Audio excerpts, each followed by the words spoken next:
Intro/N. Welcome to our continuing live coverage of the war in Ukraine with me, Helen Sullivan. This morning, we'll be discussing the key recent developments and the escalating tensions in Ukraine. Most recently, Russia has struck Ukraine's southern Odesa region overnight, causing a fire at an infrastructure facility and heightening the sense of unease. Ukraine visits troops.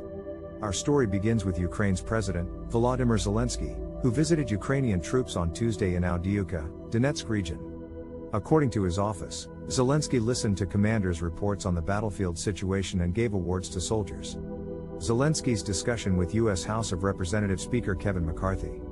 Zelensky and U.S. House of Representatives Speaker Kevin McCarthy held a phone call on Tuesday in which they discussed Ukraine's need for weapons as well as increasing sanctions pressure on Russia. On Twitter, Zelensky said he thanked McCarthy for the bipartisan support in Congress for Ukraine. Detention of U.S. journalist. Meanwhile, a Moscow court rejected an appeal from U.S. journalist Evan Gershkovich to be freed from pretrial detention, meaning he will stay in a former KGB prison until at least May 29 while a spying case against him is investigated. Gershkovich has denied the charges of espionage. G7 criticizes Russia's threat to station nuclear weapons in Belarus. The G7 has also criticized Russia's threat to station nuclear weapons in Belarus, promising to intensify sanctions on Moscow for its war on neighboring Ukraine. The news follows a meeting between the Russian-installed head of Ukraine's Donetsk region and Belarusian President Alexander Lukashenko, reported by the state-run Belta news agency.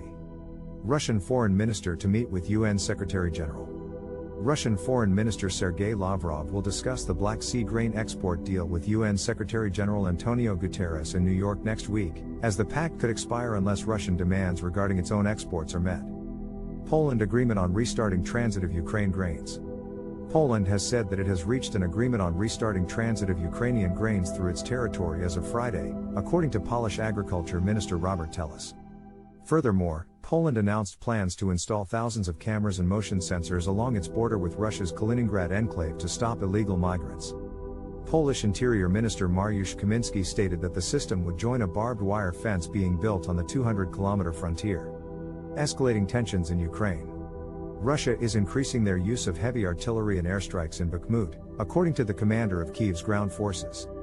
Additionally, an artillery attack by Russian forces killed one person and injured 9 others in Kherson, regional officials said, with the market in the city center reported to be the target of the attack.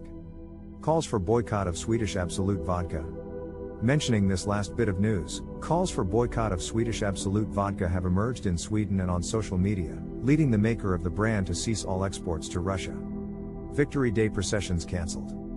Finally, security concerns prompted Russian authorities to cancel nationwide Victory Day processions, where people carry the portraits of the relatives who fought against Nazi Germany in the Second World War.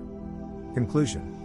As tensions in Ukraine continue to rise, the consequences of Russia's war on its neighboring country become more and more clear. From the boycotting of a popular vodka brand to the detention of an American journalist, the strain of war weighs heavily on Ukraine, Poland, and the G7. This wraps up our live coverage of the war in Ukraine for morning. Stay tuned for further updates.